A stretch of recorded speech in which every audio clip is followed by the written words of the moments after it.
نحمدہ ونصلی ونسلم علی رسولہ الکریم اما بعد اعوذ باللہ من الشیطان الرجیم بسم اللہ الرحمن الرحیم وذروا ظاہر الاسم وباطنہ صدق اللہ العظیم اللہم صلی علی سیدنا و مولانا محمد معدن الجود والکرم وآلہ وصحبہ وبارک وسلم۔ حمد و صلات کے بعد ماہ مقدس، ماہ نور، نور و سرور، ماہ رمضان المبارک میں ایک سلسلہ گفتگو روحانی مسائل اور ان کا حل۔ ہمارے ہاں سادہ لو طبقہ یہ سمجھتا ہے کہ روحانی مسائل کا تعلق شاید کالے جادو سے، تعویذ گنڈے سے، بد نظری سے اور کسی شخص کے کسی کے خلاف کوئی عمل کرا دینے سے ہوتا ہے، اور شاید روحانی مسائل کا تعلق جنات، آسیب اور انہی چیزوں کے ساتھ صرف وابستہ ہے۔ حالانکہ ہمارے جو روحانی مسائل ہیں انہوں نے تو ہمارے سارے ظاہری مسائل کو بھی بگاڑ دیا ہے۔ ہمارے دل کے بگاڑ نے ہمارے وجود کے بگاڑ پر اور ہمارے اعمال کے بگاڑ پر بہت بڑا کردار ادا کیا ہے۔ یہ روحانی مسائل کیا ہیں؟ یہ روحانی مسائل دراصل باطنی مسائل ہیں۔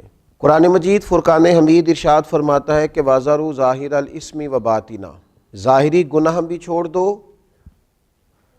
اور باطنی گناہ بھی چھوڑ دو۔ صاحب تفسیر ساوی اس کی تفسیر کرتے ہوئے فرماتے ہیں کہ ظاہری گناہ تو انسان کے یہ ہے نا، جیسے معاذ اللہ کسی نے قتل کر دیا، ڈاکہ ڈال دیا، بددیانتی کر لی، خیانت کر لی۔ اور باطنی گناہ یہ ہے کہ اس نے حسد کیا، تکبر کیا، بغض رکھا، بدگمانی کی، برا سوچا، اپنے دل کے اندر اس نے کینہ پروری کی۔ یہ سب وہ باطنی گناہ ہیں جو انسان کے دل کو بگاڑ دیتے ہیں، اس کے باطن کو میلا کچیلا گدلا کر دیتے ہیں۔ انتہائی خوبصورت، نفیس، پڑھے لکھے، صاف ستھرے، سمجھدار، اچھے گھرانے کے لوگوں کو یہ باطنی گناہ اس طرح کا بنا دیتے ہیں کہ وہ ایک خود غرض انسان بن جاتا ہے۔ اس کا رویہ انسانوں کے حق میں انتہائی بد اخلاقی کا ہو جاتا ہے۔ یہ جو باطنی گناہ ہیں، یہ جو باطن کے میل کچیل ہیں، حضرت سیدنا امام غزالی رحمۃ اللہ علیہ فرمایا کرتے تھے ظاہری اعمال کا باطنی اوصاف کے ساتھ خاص تعلق ہے۔ فرماتے ہیں اگر باطن خراب ہو جائے تو ظاہری اعمال بھی خراب ہو جاتے ہیں، اور اگر باطن اجلا ہو، خوبصورت ہو، صاف ستھرا ہو، عاجزی والا ہو، انکساری والا ہو، خیر خواہی والا ہو، اللہ کے بندوں کی محبت والا ہو، اچھی سوچ والا ہو، اس کے اندر یہ ساری خوبصورتیاں موجود ہوں تو پھر انسان کا باطن بھی سنور جاتا ہے۔ ہمارے دلوں کے اندر بعض ایسی چیزیں ہوتی ہیں جو ہمارے لیے انتہائی خطرناک ہوتی ہیں۔ حسد کا سادہ معنی جو ہمارے ہاں کیا جاتا ہے وہ جلنا ہے۔ تو مجھے بتائیے جو آدمی جل رہا ہوگا وہ سکون کیسے پائے گا؟ بغض کا معنی دل پر کسی کے لیے بوجھ رکھنا بھی کیا جاتا ہے۔ تو جب اپنے دل میں کسی کے لیے بوجھ رکھا جائے گا، تکلیف محسوس کی جائے گی، تو کیا انسان قرار پائے گا؟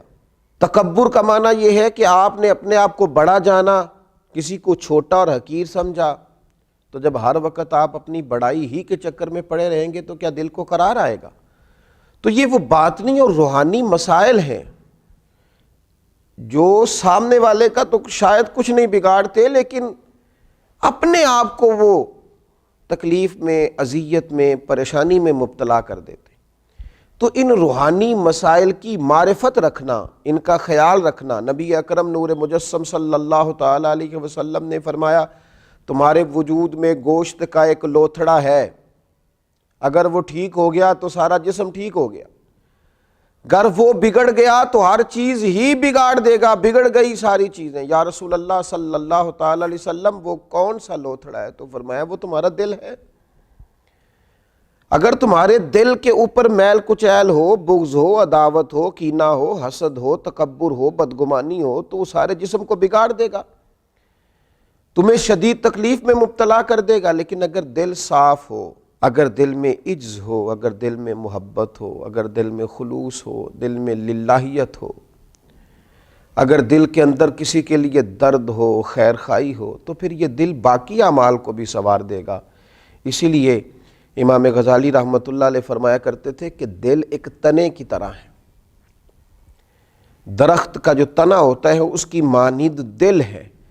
اگر تمہارا دل صاف ہے تو پھر جو اوپر شاخیں لگیں گی تنے کے وہ بھی خوبصورت لگیں گی، پھول لگیں گے، پھل لگیں گے، توانائی ہوگی۔ لیکن اگر دل ہی بگڑ گیا ہے، پاک ہوویں تے پاک ہی ملدا ہی تے بنا پاکوں پاک نہیں ملدا، سارے جسم دے دھون دے نالوں اکو تولا ہے ٹکڑا دل دا۔ اور اقبال کہنے لگے دل بیدار پیدا کر، کہ دل خوابیدہ ہے جب تک، نہ تیری ضرب ہے کاری نہ میری ضرب ہے کاری۔ دل اگر صاف ہو، یہ جو باطنی ہمارے مسائل ہیں، یہ جو روحانی مسائل ہیں، جب تک ان کا ادراک نہیں ہوتا، اعلیٰ حضرت فاضل بریلوی رحمۃ اللہ علیہ فتاوی رضویہ شریف میں ارشاد فرماتے ہیں کہ جو مسائل ہیں نا علم قلب کے، دل کے جو مسائل ہیں، فرماتے ہیں یہ بھی فرض ہے ان کا سیکھنا بھی۔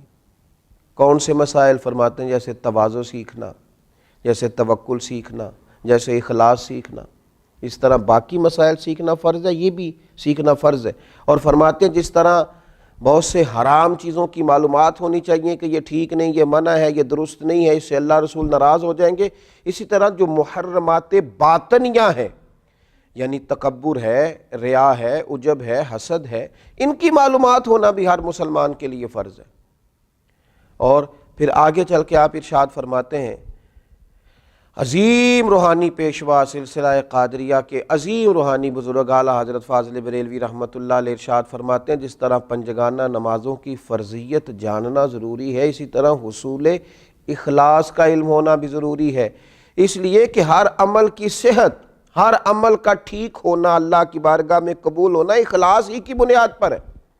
اگر اخلاص کی معلومات ہی نہ ہوں گی تو یہ وہ روحانی مسئلہ ہے، یہ وہ روحانی مسئلہ ہے جو تمام اعمال کو ضائع کر دے گا، اکارت ہو جائے گی کی ہوئی ہر ایک نیکی۔ پھر آپ ارشاد فرماتے ہیں جس طرح حلال و حرام کا علم ہونا ضروری ہے، اسی طرح ریاکاری کا پتہ ہونا بھی ضروری ہے۔ فرماتے ہیں بڑے بڑے عابد ہیں، بڑی بڑی بہترین عبادت ہے، پر اپنے دکھاوے کی وجہ سے، ریاکاری کی وجہ سے اس عبادت کو ضائع کر لیتے ہیں۔ اعلیٰ حضرت فاضل بریلوی رحمۃ اللہ علیہ فرماتے ہیں جس طرح ظاہری اعمال، ان کے فرائض، سنن، واجبات کا جاننا ضروری ہے، اسی طرح انسان کے لیے خود بینی اور حسد کے مسائل کا جاننا بھی ضروری ہے، اس لیے کہ حسد تو اعمال کو کھا جاتا ہے جس طرح لکڑیاں کھا جاتی ہیں۔ یہ جو روحانی مسائل ہیں، یہ جو اندر پنپ رہے ہوتے ہیں، اور امام غزالی رحمۃ اللہ علیہ فرماتے ہیں اس میں تخصیص نہیں کہ یہ تکبر، حسد، بغض، عداوت صرف جہلاء میں ہوتا ہے، کہتے ہیں یہ پڑھے لکھے لوگوں میں بھی ہوتا ہے۔ اس میں تخصیص نہیں کہ یہ صرف غریبوں میں ہوتا ہے، یہ امیروں میں بھی ہوتا ہے، یہ صرف نادانوں میں نہیں ہوتا، سمجھدار لوگوں میں بھی ہوتا ہے۔ ان اعمال کا جاننا، ان کا حساب کرنا، یہ بڑا روحانی موسم ہے رمضان المبارک کا۔ اس مقدس موسم کے اندر جہاں ہم اپنے ظاہری اعمال پر توجہ دیں گے، جس طرح ہم اپنے نماز کو ٹھیک کریں گے، وضو کو ٹھیک کریں گے، جس طرح زکوٰۃ ادا کی جائے گی، اسی طرح روزہ ایک باطنی عمل ہے جو اللہ اور بندے کے درمیان راز ہے۔ تو روزے کے باطنی عمل کے ساتھ ساتھ ہم اپنے باقی اعمال پر بھی توجہ کریں کہ ہمارا دل کہیں حسد کا شکار تو نہیں، بغض کا شکار تو نہیں، عداوت کا شکار تو نہیں، بدگمانی کا شکار تو نہیں، عجب کا شکار تو نہیں۔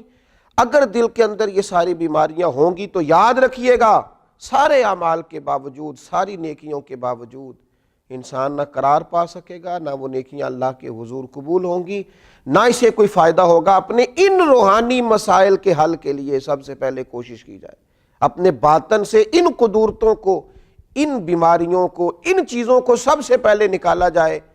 اگر دل صاف ہو جائے، دل پاک ہو جائے، دل طہارت والا ہو جائے، دل عاجزی والا ہو جائے، دل درگزر والا ہو جائے، دل خلوص والا ہو جائے، للہیت والا ہو جائے، دل اللہ کی محبت والا ہو جائے، رسول اللہ کی غلامی والا ہو جائے، تو پھر دل دریا سمندروں ڈونگے کون دلاں دیاں جانے، 14 طبق ساڈے دلے دے اندر، اسی تمبو وانگوں تانے، اور پھر تو کیفیت یہ ہو جاتی ہے کہ ہم نے دل میں سجا رکھی ہے تصویر یار. جب یہ ساری بیماریاں نکل گئیں اب ہم نے دل میں سجا رکھی ہے تصویر یار. بس ذرا گردن جھکائی دیکھ لی. اللہ تعالی ہمیں ان روحانی مسائل سے نجات عطا کرے اور ان بیماریوں سے شفا عطا کرے. آخر دعوانا الحمدللہ رب